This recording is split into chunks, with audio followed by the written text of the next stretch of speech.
एक अजाजिल नाम का एक साधक था। उसके गुरुदेव ने बता दिया कि जो बंदगी करते हैं, प्रणाम करता है, एक यज्ञ के तुल्य उसे लाभ मिलता है। तो उसने अपने जीवन में 11 अरब बंदगी की। जब उसका अंत आया, उस प्रणाम करने के यज्ञ पुण्य से उसको ऊपर जाकर के एक बहुत बड़ा स्थान मिलना था, बहुत बड़ी पोस्ट पद मिलना था, देव पद मिलना था। उससे पहले वहां परीक्षा होती है भगवान के दरबार में। जो अब आपकी यहाँ पर जो तैयारी की करवाई जा रही है, तो यहां से जब आप जाओगे, ये ऊपर की कांचली तो यही रह जाएगी, यह कैंचली, और ये अंदर शरीर ऐसा ही है जो कहते हैं वो थोड़ा सा नूर का है, सूक्ष्म शरीर, उसमें ये प्राणी ऊपर जाओगा। और वहां जाकर के आपको ऐसे ही गुरुजी बैठे दिखेंगे और वहां पूरा सत्संग सा हो रहा होगा।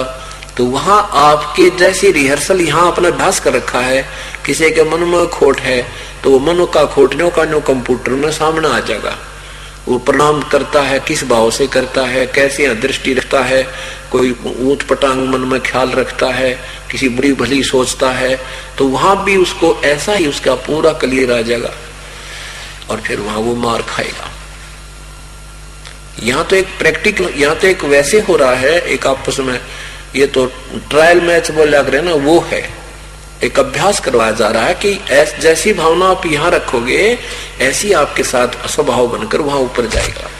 तो अजाजिल प्रणाम कर करके ऐसा स्थान पाने योग्य हो गया।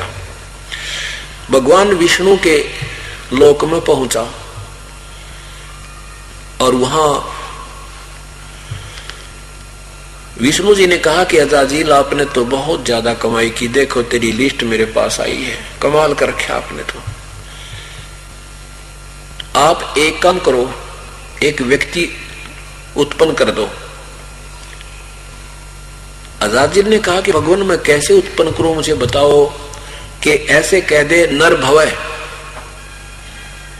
उसने कहा कि नर भवय ऐसे कहते कि नौजवान लड़का सामने प्रकट हो गया। उसने प्रणाम किया,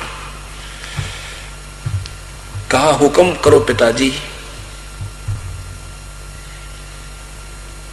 अब भगवान विष्णु ने कहा कि अजाजिल इस लड़के को प्रणाम करो, दंडवत करो। अजाजिल कहने लगा इसको नहीं करूं, ये तो मेरा बेटा है, अपने पुत्र मेरे से उत्पन्न हुआ है और पुत्र को पिता प्रणाम करे, कदे भी ना करूं।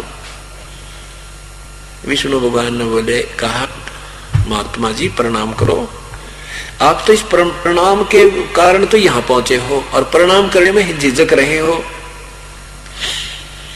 ने बोला प्रणाम ना करो, इसको तो कति नहीं करूं, नो क्या सटेन सटील। अब भगवान ने सोचा एक निकम्मा बनेगा, गधा खाम खाए, बड़ी बनाई बिगड़ेगी इसकी। तो क्या किया, एक ऐसा गेट था जिसमें आदमी नो झुककर पार होता था। उस गेट से परली तरफ लड़के को कहा बेटा वहां चला जा तू बाहर।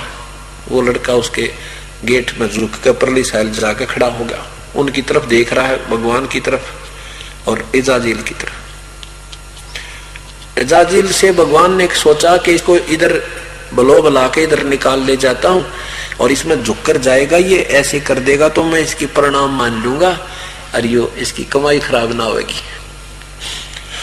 तो भगवान मुकुट समेत ऐसे उसमें से झुक कर अर्नु निकल गया और सामने वो लड़का खड़ा था। परली तरफ जाकर के भगवान ने कहा कि आजा अजाजिल, तुझे स्वर्ग की घुमा फिरा कर लाऊं स्वर्ग में।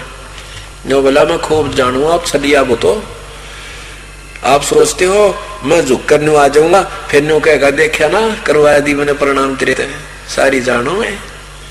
वो सारी जान दिया हो गया, सर्वज्ञ बन बैठा निकम्मा, अकल का चोर बन गया वकील, मैं ना हूं कति भी।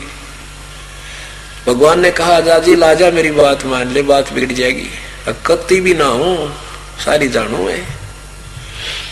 भगवान ने वापस आकर उसके कलम मार दी, क्योंकि आदेश परम पिता का पूर्ण ब्रह्म का था, ये संविधान उसने बना रखा है। कहता जा नकम में गधा बन, सारे के सारी पर कलम मार दी गई, ये उस ईश्वर के आदेश थे। उसकी सारी बनी बनाई वो कमाई खत्म हुई, कैंसिल होगी, और नीचे आके गधे की जूनी पाई उस अजाजील ने। क्या बताना चाहते हैं? अजाजील बंदा ईरा न गया, धनी का सुखन सवाल मिथ्या कहा।